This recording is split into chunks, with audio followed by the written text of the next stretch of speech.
जय भोलेनाथ दोस्तों। आज हम लोग अपने YouTube चैनल पे सीखेंगे बिहार डीजल अनुदान के आवेदन बारे में करना। आज हम लोग इस वीडियो में संपूर्ण जानकारी प्राप्त करेंगे। बिहार डीजल अनुदान 2024 आवेदन शुरू हो चुका है। उसके बाद आवेदन करने के लिए हम लोग जाएंगे गूगल क्रोम ब्राउज़र पे और डीबीटी एग्रीकल्चर सर्च करेंगे। डीबीटी एग्रीकल्चर सर्च करने के बाद में इसके ऑफिशियल वेबसाइट पे हम लोग आ जाएंगे। जैसे कि सबसे ऊपर दिया हुआ है डीबीटी एग्रीकल्चर, उसको हम क्लिक करेंगे। क्लिक करने के बाद में इसका पोर्टल खुल जाएगा।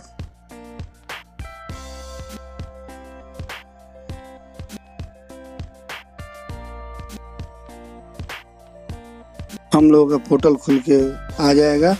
कृषि विभाग बिहार सरकार, इसमें बहुत सारे सिस्टम होती है, जैसे किसान पंजीकरण, डीजल सब्सिडी, गेहूं अधिपत्र, बीज अनुदान, बिजली के बीज कीटनाशक, उसके बाद किसान पंजीकरण, मन बहुत सारे ऑप्शन होते हैं किसान भाई बंधुओं के लिए, जो इसमें आके अपना अनुदान या बहुत सारी चीज़ होते हैं, जो यंत्र, ये सब ले सकते हैं। हम लोगों को करना है डीजल अनुदान, तो हम चलेंगे और नीचे स्क्रॉल डाउन करके हमारी सेवाएं, उसके बाद में कीटनाशक, उसके बाद में दे रहा है ऑनलाइन अनुदान आवेदन, कृषि समृद्धि अनुदान हेतु ऑनलाइन डीजल सब्सिडी पे क्लिक करेंगे।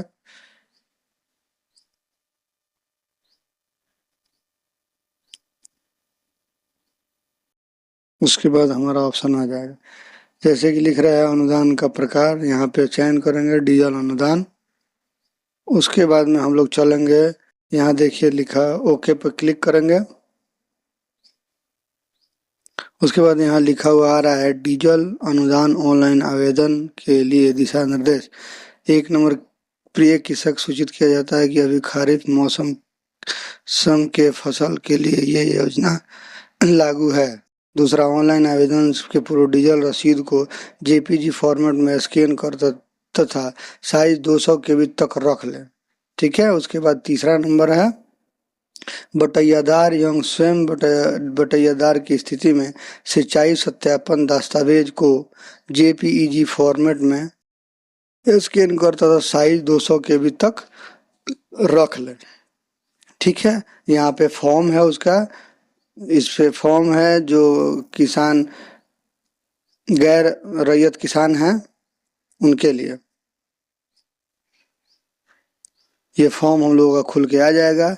यहाँ लिखा हुआ है सबसे ऊपर, वास्तविक खेतिहर बटाई किसान के लिए स्व अभिप्रमाणित एवं सत्यापित भूमि पर किए गए पटवन के लिए घोषणा प्रमाण पत्र। ये उन लोगों के लिए है जो बटैया जमीन बोते हैं, उन लोगों के लिए ये फॉर्म है और इसको भरना है। यहाँ पे दिया हुआ आवेदक किसान जन प्रतिनिधि कृषि समन्वय प्रमाण सत्यापन करने के बाद ही आवेदन के साथ शपथ संकलन करेंगे। यहाँ वार्ड मुखिया, सरपंच, पंचायत समिति के सदस्य में से कोई एक साइन करेगा और कृषि समन्वय यानी कि जो आपके पंचायत के होंगे उनसे भी साइन करवाना है। जैसे कि यहाँ फॉर्म भरा जाएगा, मैं किसान, उनका नाम, उनके पिता का नाम और उनके गांव का नाम, और पंचायत, प्रखंड यानी कि जिस प्रखंड में आप लोग आते हैं, जिला जहाँ पे आपका जिला पड़ता है, का निवासी हूँ, द्वारा खरीफ वर्ष 2024-25 में डीजल पंपी सेट निम्न भूमि पटवन का कार्य दिनांक 26/7/2024 से 30/10/2024 के बीच किया गया। ठीक है। उसके बाद में यहाँ पे क्रमांक डालेंगे 1 नंबर। ठीक है। उसके बाद में 1 नंबर डालने के बाद फिर नीचे 2 नंबर डाल सकते हैं। ऊपर थाना नंबर दिया हुआ है, यानी कि थाना नंबर का मतलब हुआ कि जिस एरिया, हर एरिया का, हर पंचायत का, हर गांव का अलग अलग थाना नंबर होता है। तो जिस गांव में आपका ज़मीन है, जो बटैया लेके आप बो रहे हैं, वहाँ का यहाँ पे थाना नंबर डालना है। उसी तरह नीचे भी थाना नंबर जिस गांव में बोते हैं उसका डालना है। उसके बाद में उस ज़मीन का खेसरा नंबर आपको डालना है। खेसरा नंबर ऊपर और नीचे भी डालना है। उसके बाद में हम लोग चलेंगे और आगे,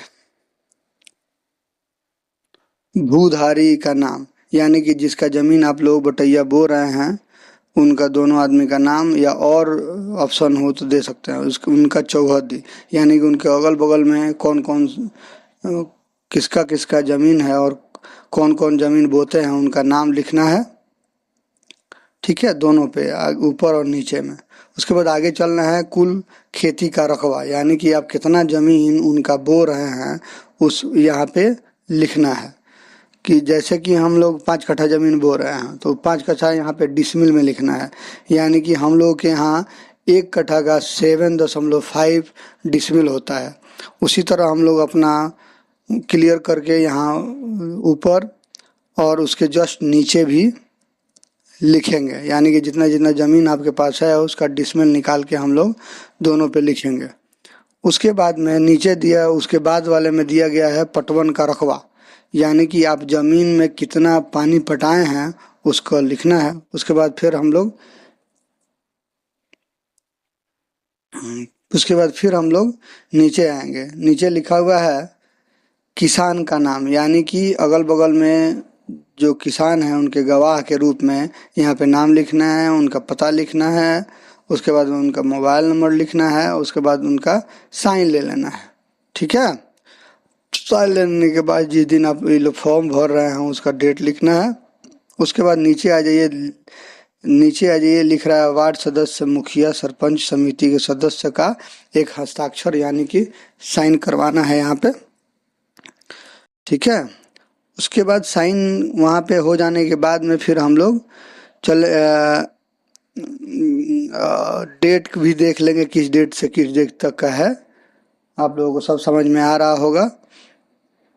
डीजल पंप सेट के पटवन का कार्य दिनांक 26/7/2024 से 30/10/2024 के बीच है किया है।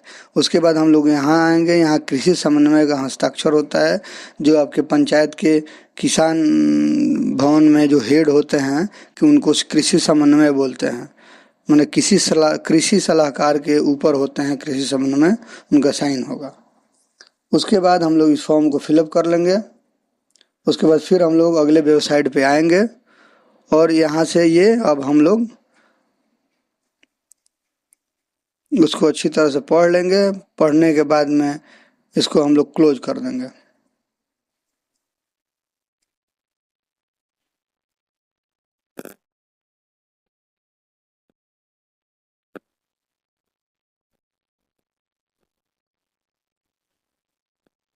क्लोज करने के बाद हम लोग आएंगे फिर किसान पंजीकरण, जो आपका किसान पंजीकरण बना है, यानी कि आप किसान हैं, इसका एक कागज़ बनवाए होंगे पहले से, उस पे जो नंबर लिखा हुआ वो यहाँ पे डालेंगे, जैसे कि हमने यहाँ पे डाला, और उसके बाद सर्च पे क्लिक करेंगे। उसके बाद आप लोगों का जितना भी आवेदक का विवरण है वो यहाँ लिख के शो कर जाएगा, उनका नाम, उनके पति या पिता का नाम, जन्म तिथि, किस जिला में आते हैं, किस प्रखंड में आते हैं, ये सब क्लियर हो जाएगा। उसके बाद में कौन सा बैंक अकाउंट है, ये सब आपको देखने को मिल जाएगा। उसके बाद हम लोग चलेंगे मौसमी विभाग में। मौसमी विभाग में खरीफ चयन करेंगे फसल के नाम पे। अभी हम लोग धान का बुआई किए हैं, उसी में पंप सेट से पानी पटाए हैं, तो हम लोग धान चूज करेंगे। उसके बाद में आगे सिंचाई की संख्या को चुनेंगे। यहाँ पे चुनने के बाद एक ही नंबर आता है, तो एक नंबर पे हम लोग क्लिक कर देंगे। उसके बाद में किसान का प्रकार पे चयन करेंगे, स्वयं, या उसके बाद में दे रहा है, उसके जस्ट नीचे दे रहा है स्वयं या बटैयादार। उसके बाद दे रहा है नीचे स्वयं प्लस बटैयादार का। इसमें जो भी आप हैं वो चुन लेना है। चुन लेने के बाद में फिर हम लोगों को जैसे कि हम बटैयादार में चूज करेंगे। उसके बाद में हम लोग आएंगे कुल जमीन का रकबा, यानी कि यहाँ पे नीचे दे रहा है कुल डिसमिल जमीन का विवरण डाले, 1 एकड़ बराबर 100 डिसमिल। जैसे हम लोग 500 डिसमिल डाल दिए। उसके बाद सब दे रहा है, उसको अच्छी तरह से पढ़ेंगे, समझेंगे, उसके बाद डाल लेंगे। उसके बाद नीचे आएंगे, खेसरा नंबर जो आप अपने उस फॉर्म पे, गैर रैयत किसान वाले पे या अपने फॉर्म पे जो डाले हैं उस पे यहाँ पे डालेंगे। थाना नंबर और कुल रकबा, कितना ज़मीन में आप पानी पटाए हैं उसको लिखना है। उसको लिखने के बाद में आगे चले चले आना है, जिसमें लिखा हुआ है 1 नंबर पे बगल के किसान का नाम। यहाँ पे बगल के किसान का नाम डाल देना है, जैसे कि हमने जिस बगल के किसान का नाम है वो डाल देंगे। डाल देने के बाद में दूसरा बगल के किसान का नाम यहाँ पे डालेंगे। दूसरे किसान का नाम यहाँ पे डाल देंगे। जो आपके ज़मीन के अगल-बगल के किसान होंगे उन्हीं का नाम डालना है, ना कि किसी का नाम इसमें डालना है। उनका नाम डाल देंगे। उसके बाद में हम लोग फिर नीचे आएंगे, ऐड नाउ रो पे क्लिक करेंगे। उसके बाद में फिर दूसरा जो ज़मीन हम लोग बो रहे हैं उसका खेसरा नंबर डालेंगे, फिर उसका थाना नंबर डालेंगे। फिर से हम लोग जितना ज़मीन जिस डिसमिल में रकबा बो रहे हैं, जितना ज़मीन उस वो डालेंगे। फिर से यहाँ पे बगल के किसान का नाम डालेंगे। उसके बाद फिर आगे बढ़ेंगे, फिर दूसरे में बगल के किसान का नाम एक और किसान का नाम डालेंगे। नाम डालने के बाद यहाँ और नीचे आएंगे। नीचे आने के बाद में लिख रहा है डीजल क्रिय विवरण अनिवार्य दस्तावेज, क्रिय की गई डीजल का लीटर, यानी कि जितना आप लोग डीजल का खरीद किए हैं लीटर में, उसको यहाँ पे डाल देना है। जैसे कि हमने जितना डीजल खरीदा है वो हम लोग यहाँ पे डालेंगे। यहाँ जैसे कि हम लोग यहाँ आप लोग देख रहे हैं कि हम लोग जितना डीजल खरीदे उतना डाल दिए हैं। फिर उसका डीजल का जो मूल्य होगा वो यहाँ पे डालेंगे। फिर रसीद नंबर, अच्छा, आप लोग डीजल जब लेते हैं उसी समय आपको एक रसीद मिलता है, उसी रसीद पे जो नंबर दिया होता है रसीद संख्या वो लिखेंगे।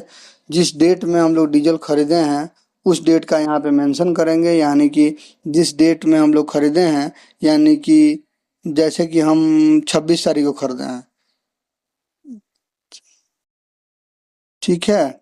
जैसे कि हम लोग 27 तारीख को खरीदे हैं, जिस दिन खरीदे होंगे उसका डेट डाल देना है। फिर यहाँ पे जिस पेट्रोल पंप से हम लोग खरीदे हैं उस पेट्रोल पंप का नाम डाल देना है। जहाँ से भी आप लोग खरीदे हों उस पेट्रोल पंप का नाम यहाँ पे डाल देना है। उसके बाद उस प्रखंड का नाम, जहाँ जिस प्रखंड में वो पेट्रोल पंप पड़ता है उसका नाम डाल देंगे। फिर यहाँ पे नीचे आएंगे, अब आपका यहाँ पे पैसा शो कर जाएगा। नीचे आएंगे और ओटीपी पे क्लिक करेंगे। अब ये ओटीपी उस किसान पंजीकरण खुलते समय जो मोबाइल नंबर दिया गया है उस मोबाइल नंबर पे एक ओटीपी गिरेगा, वो ओटीपी यहाँ डाल देंगे और वेरीफाई एंड अप्लाई पे क्लिक कर देंगे। क्लिक करने के बाद अब हम लोगों का दूसरा ऑप्शन खुलेगा,